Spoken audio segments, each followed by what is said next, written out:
A lot of this isn't going to make sense to you, and I'm sorry about that. I'm just going to start at the beginning, with the house.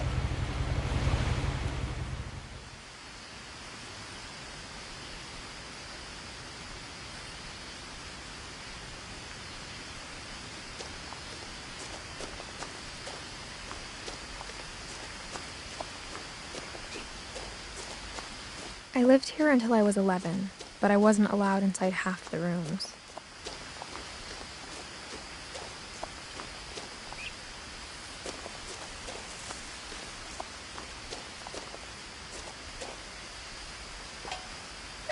Inside the mailbox were bills from 7 years ago, marked urgent, open immediately.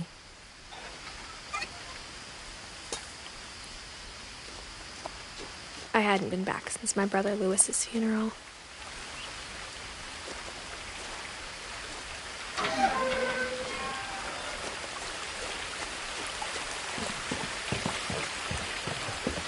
In her will, my mother left me a key but didn't tell me what it unlocked.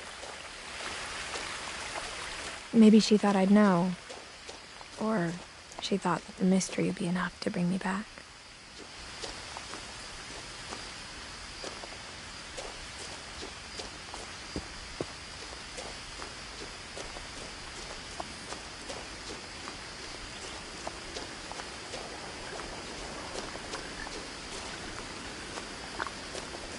The truth is, even after I inherited the house, I never thought I'd come back to it. But now I had questions about my family that only the house knew the answers to.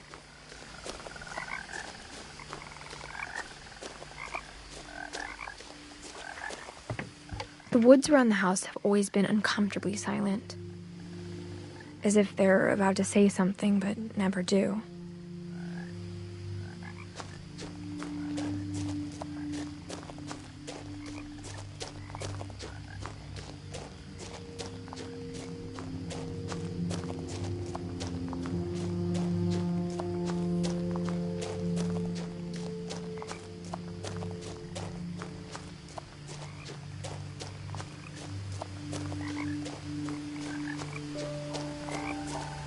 The house was exactly like I remembered it, the way I'd been dreaming about it.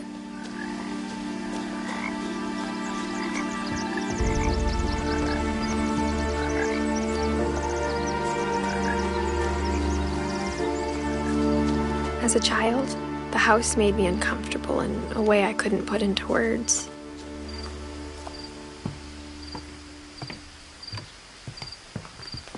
Now, as a 17-year-old, I knew exactly what those words were. I was afraid of the house.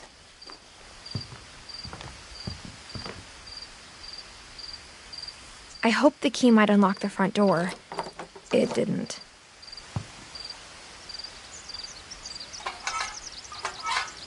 Looking in, I felt like the house itself had been waiting for me.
Crawling through the doggy door used to be a lot easier when I was 11.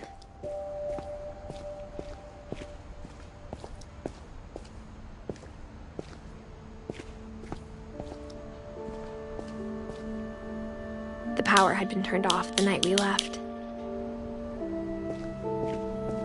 For the first time in years, I felt like I was home. But instead of a family, how after Louis started working at the cannery, we all got sick of eating salmon. Except our cat, Molly. Nothing in the house looked abnormal. There was just too much of it, like a smile with too many teeth. Edie told me once that every Finch who ever lived is buried somewhere in the library.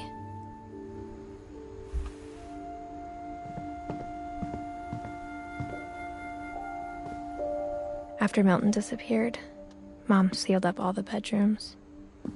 Then Edie retaliated and drilled peepholes.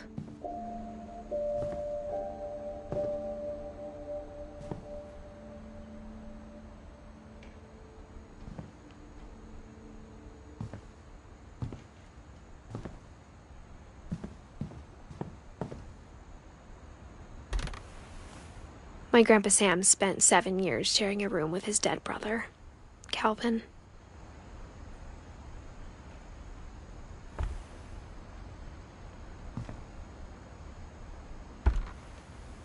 As a kid, I just assumed every house had peepholes and sealed rooms you weren't allowed inside of.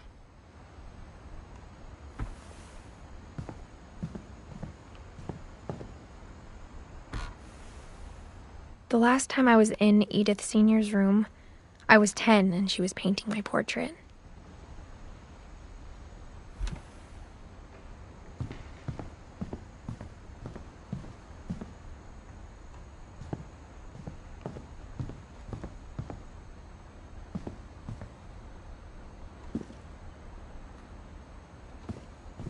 Mom must have locked the third floor stairs on the night we left.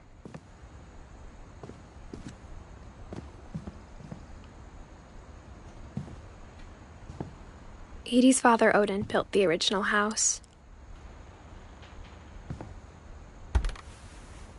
Barbara was a child star for 2 years, until America grew out of it.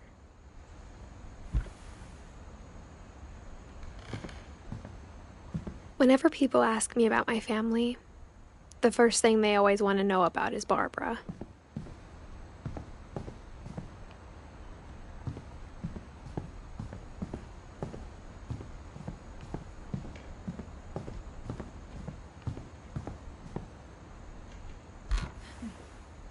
Molly always seemed like a girl I could imagine being friends with, if she hadn't died in 1947.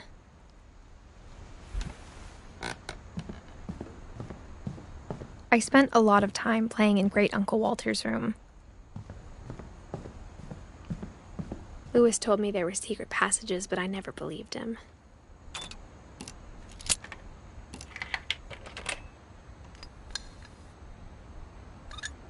Turns out, my mom was really good at keeping secrets. Now it was time to find out what my mom had been afraid of. From the paintings on the wall, it was clear my brother Milton had been here before me. Reading this, maybe it sounds like I had a plan. But I had no idea what was behind that door.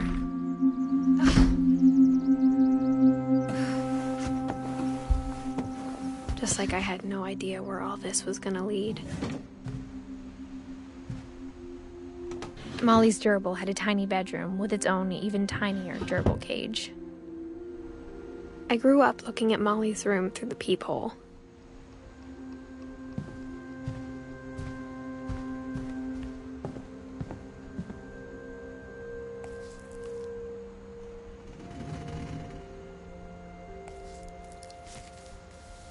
December 13th, 1947. Dear Diary, I'll be gone soon, but I wanted to tell somebody about what's gonna happen. It started when Mom sent me to bed without dinner.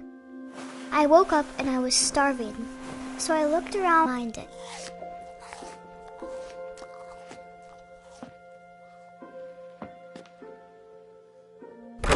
Mom, can I come out now? Sweetheart, it's late. Go to sleep.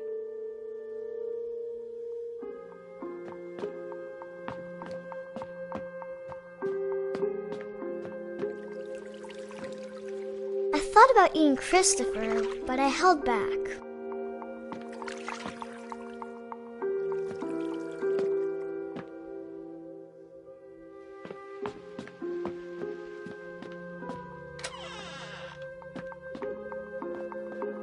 I kept eating and eating.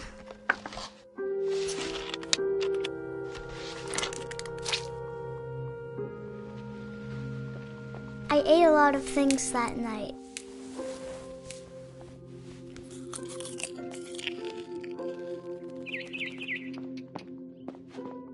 Then I heard chirping outside my window.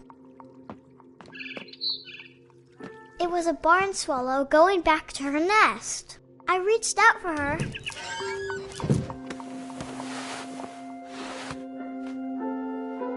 And suddenly, I was a cat.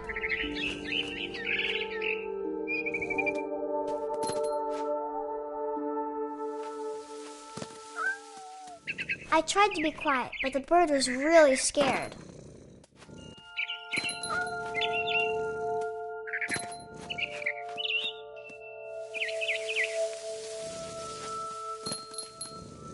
Mom and Dad didn't even look at me.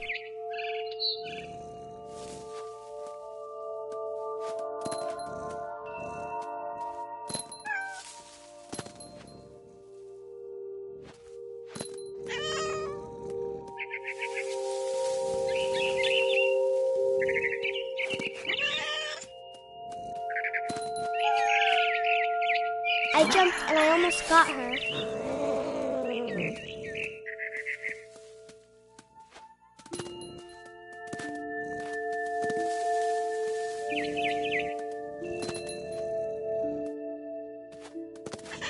I could tell she was getting really tired.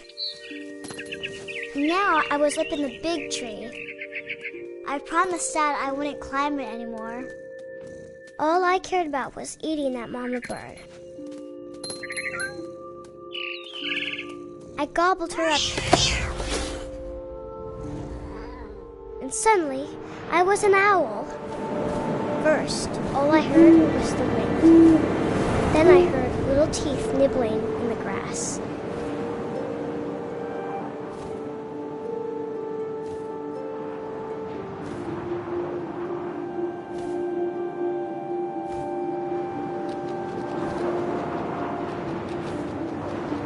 Rabbits.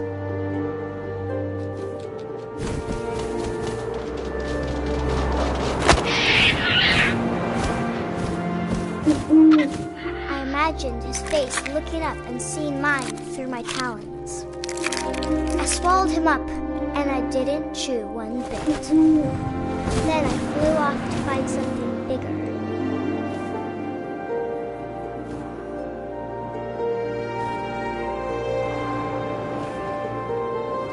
A mama rabbit.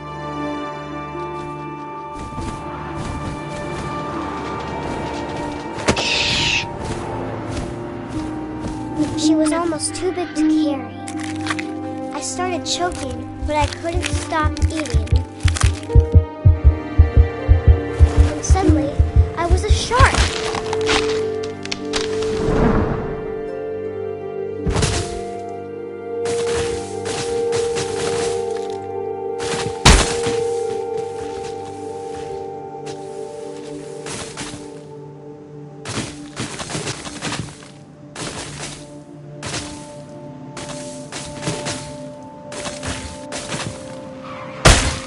I rolled off a cliff and into the ocean.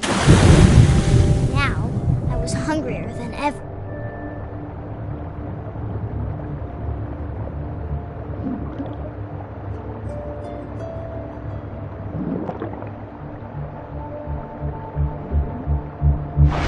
I wanted fat, juicy seals.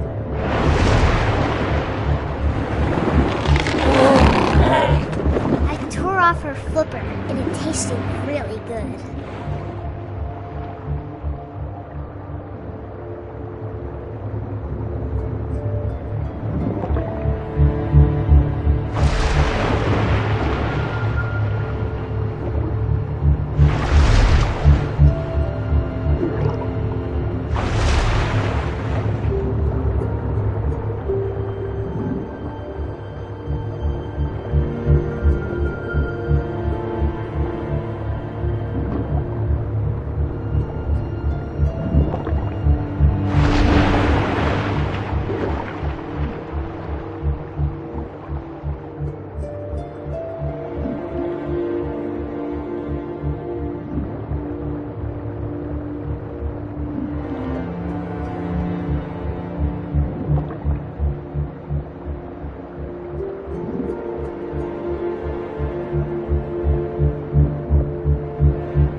opened my eyes, everything had changed.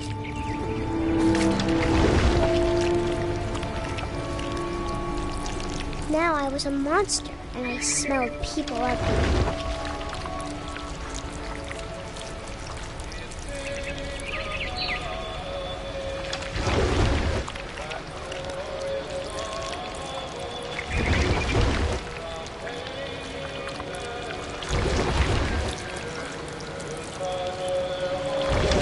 I was big, but I moved real quiet.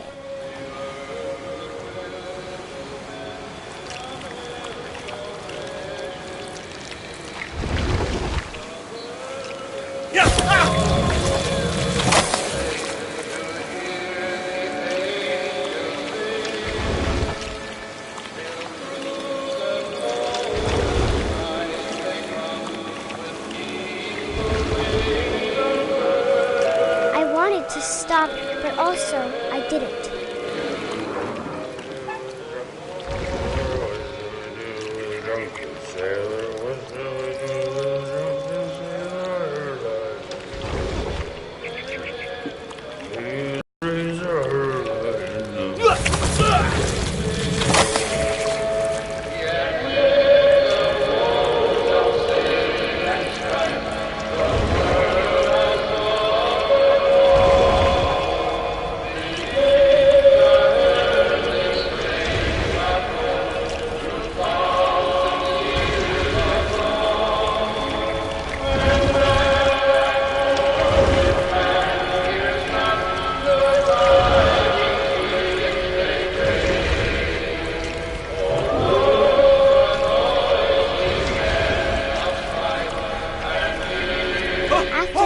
Passenger, I was still hungry. And across the water, I smelled something new. Something I had to have, so I swam towards it.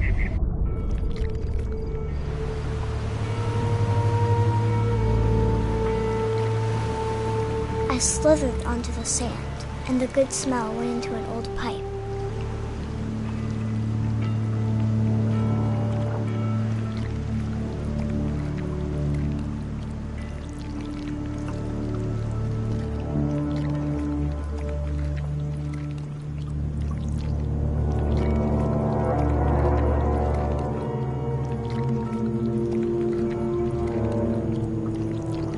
I got closer and closer.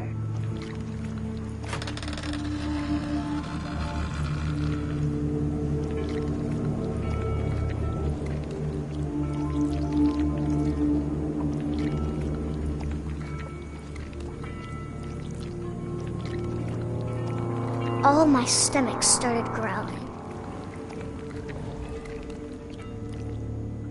And suddenly, I was me again. I held my breath for a long time, but I couldn't hear anything. I think it's waiting for me to fall asleep. But it's not going to wait much longer. It needs to be, and we both know I will be delicious.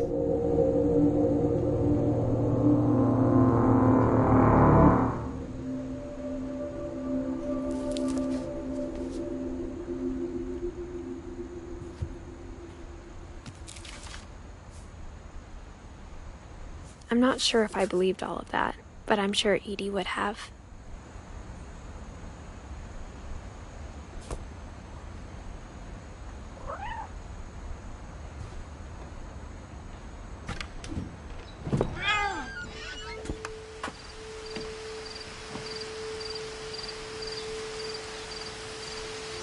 This will be obvious later, but my mom never told me any of these stories. Edie would have, but Mom didn't like bringing up the past. Though, when we adopted a stray kitten, she was the one who named it Molly.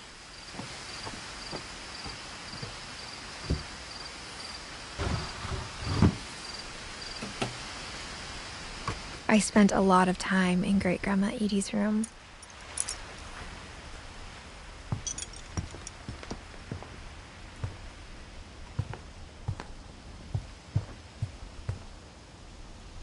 When Edie told people Sven was killed by a dragon, she could also have said he was building a dragon-shaped slide that collapsed. She could have, but she didn't. One summer, they evacuated the island, but Edie refused to go. For a few weeks, she was a celebrity. I hadn't thought of myself as Edith Jr. for a long, long time. Edie gave a big interview about a mole man living under the Finch house. My mom was furious.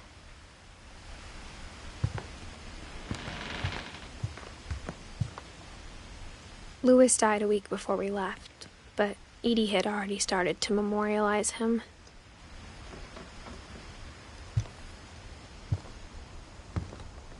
Her room was like a museum. For 500 years, the Finches have been famous throughout Norway for their fortune and misfortune.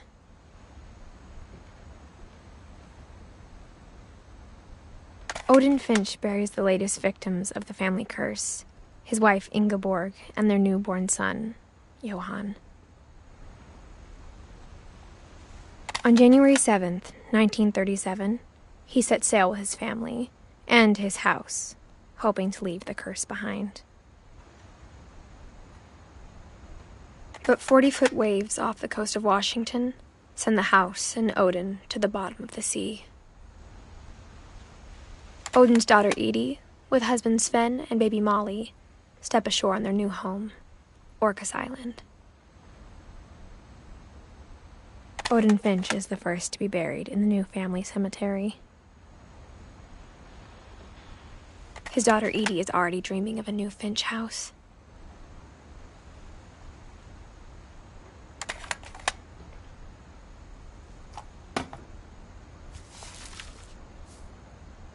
Whatever's wrong with this family, it goes back a long ways.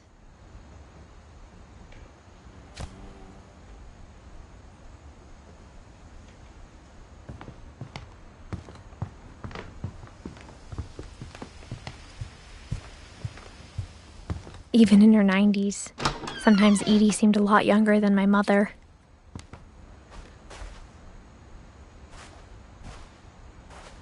The only trace Grandpa Sam's first wife, Kay, left on the house was the pink bathroom. It was a pretty big trace.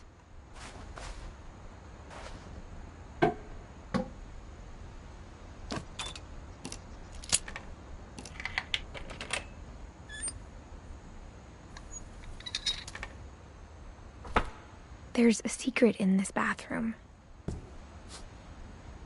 It's in the last place you would look. It isn't in the cupboard. It's hidden in this book.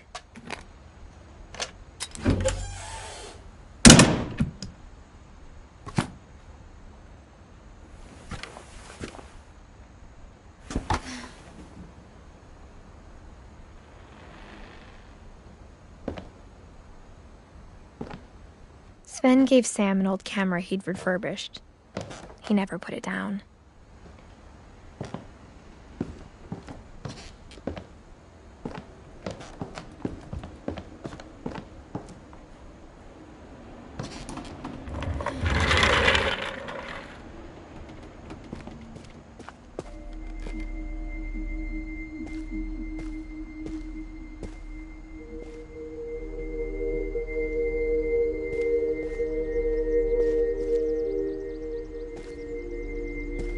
I knew Grandpa Sam had a twin.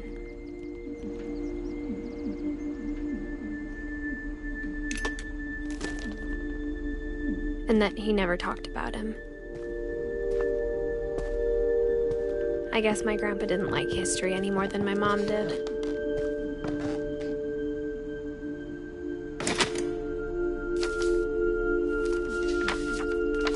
How I Want to Remember My Brother by Sam Finch. The thing I remember is that when he made up his mind, that was it.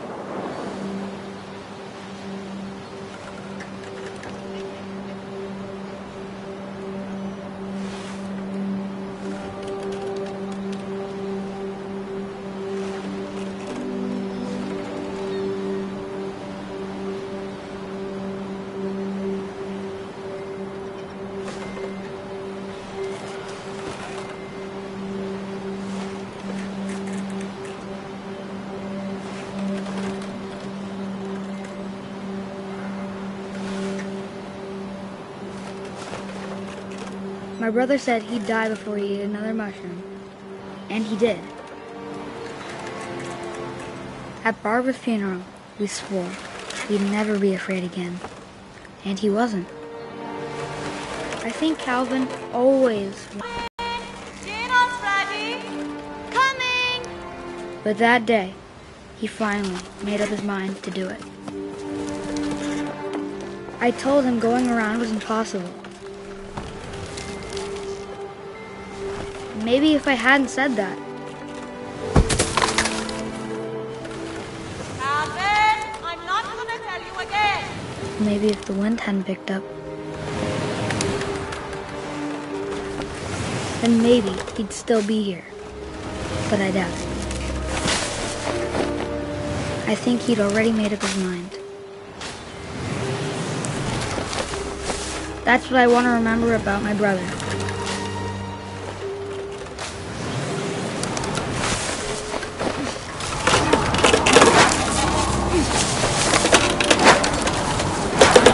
The day he made up his mind to fly. And he did.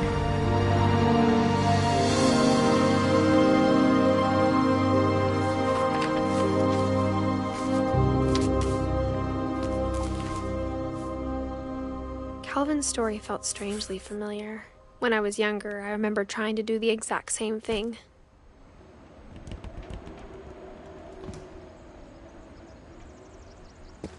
After the funeral, Edie roped off Calvin's half of the room.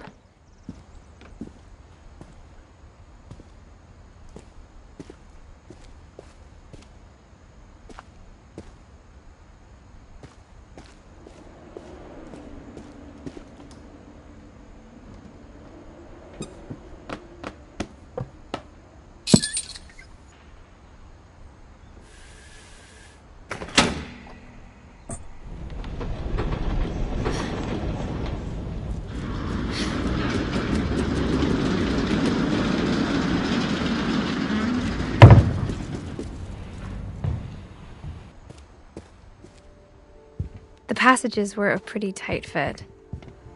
They'd obviously been built for smaller hands and bellies.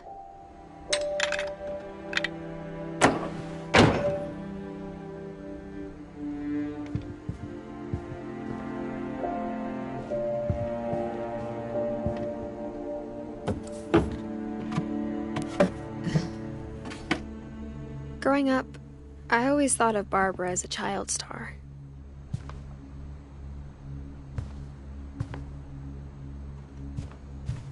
I never thought about how hard it must have been for her afterwards.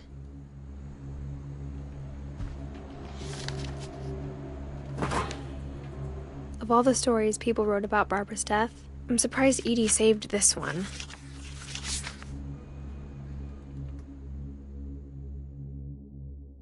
Old Jack here with another ghastly tale inspired by America's most unfortunate family. I'm calling it The Surprise Ending of Barbara Finch. As a child star, Barbara was famous for her scream.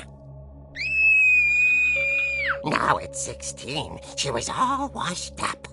A has-been.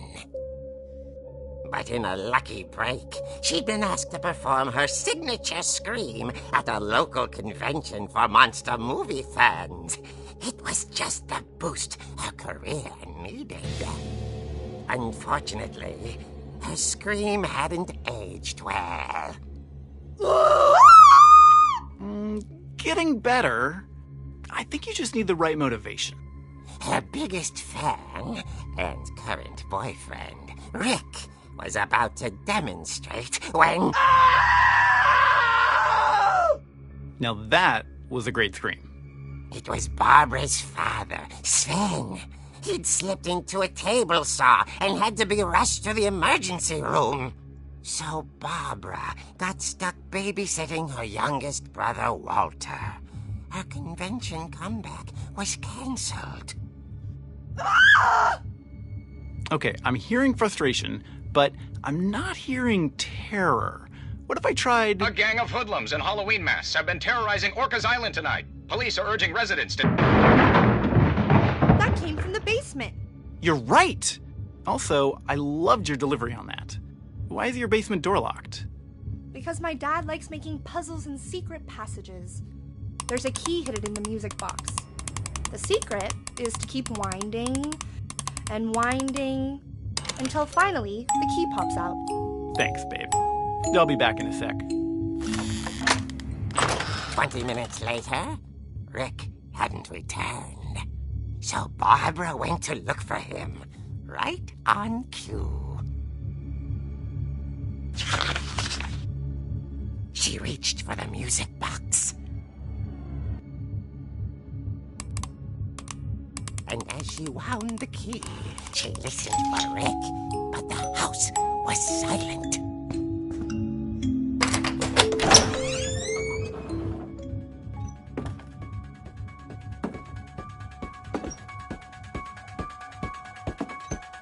She found Rick's crutch and imagined the worst.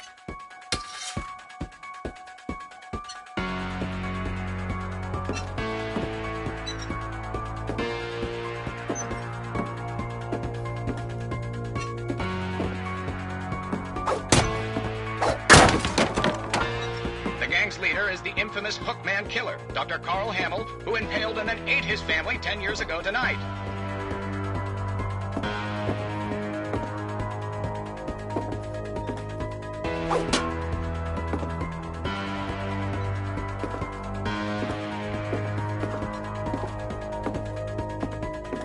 The old fridge rattled and grew still.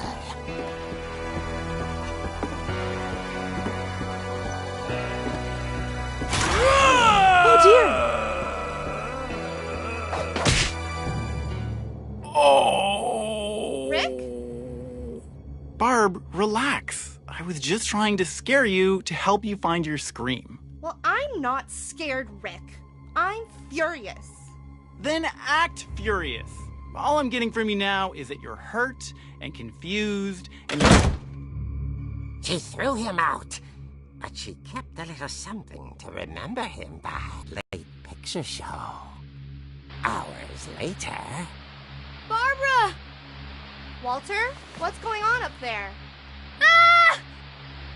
Okay, I'm coming up, but if this is a trick, you're dead, Walter.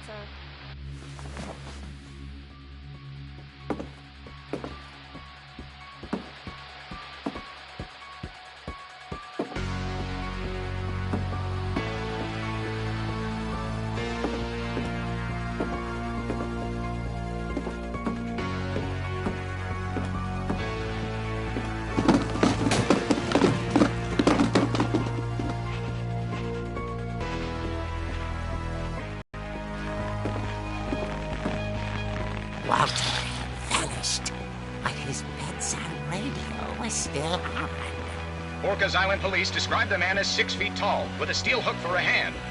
Residents are urged to lock all doors and windows and notify the police of any suspicious activity. Barbara turned, saw the hook man, and was speechless. He was quite smashing.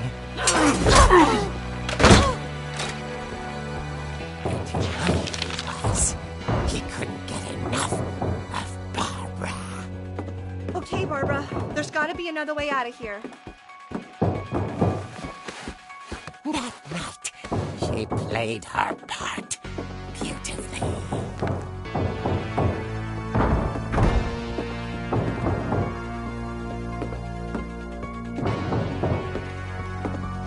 She thought about abandoning Walter, but just couldn't do it.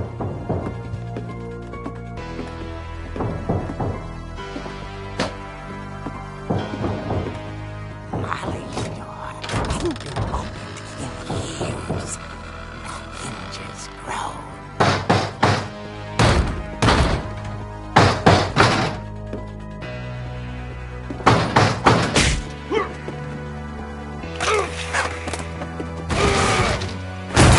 He wasn't moving, but she sensed the story might not be over yet.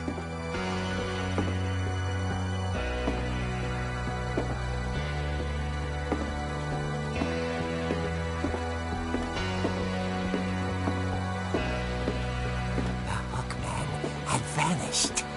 She listened for his breathing, but all she heard was...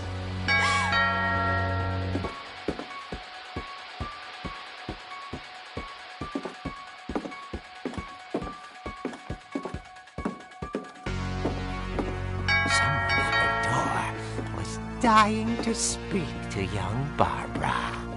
At the door, she heard whispering. It was coming from inside the house.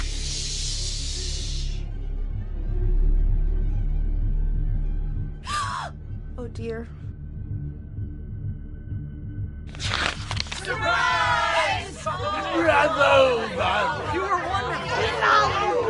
monsters had come to surprise her. For Barbara, it was a dream come true. Then she saw what kind of monsters they were, and she realized what was about to happen. She was going to be famous. And with her final breath, Barbara Finch gave the performance of her life.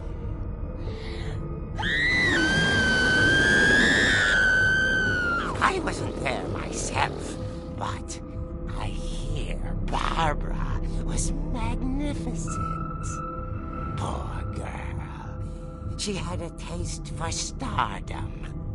But unfortunately, so did her fans. Of course, the police blamed it all on poor Rick, who disappeared the same night. And little Walter? Hiding under his bed the whole time. He took it all pretty hard, but that's another story. As for Barbara, tucked inside the music box is all they ever found of her. Her ear. Now that's what I call a real eerie tale.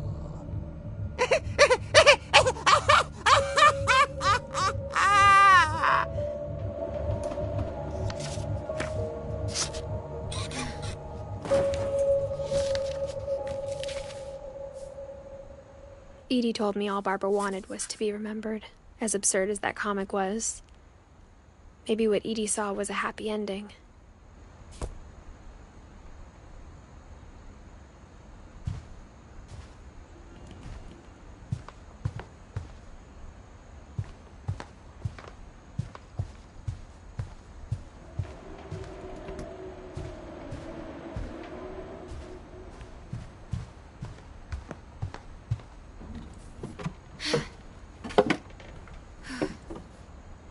I guess now I know why Mom didn't like me playing with the music box.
Mom said the basement was off limits, unless I wanted another tetanus shot.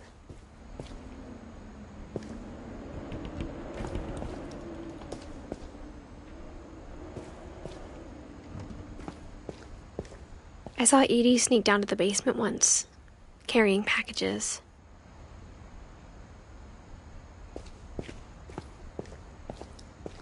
I thought maybe she was hiding presents.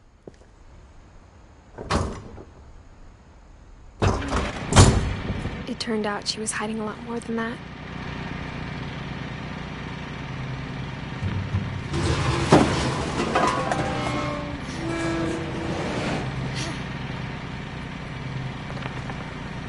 I remember asking Mom once about where Walter had gone.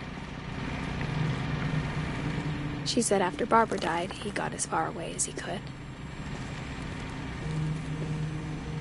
If there's a pattern in all these stories, I think it's that none of us has gotten very far.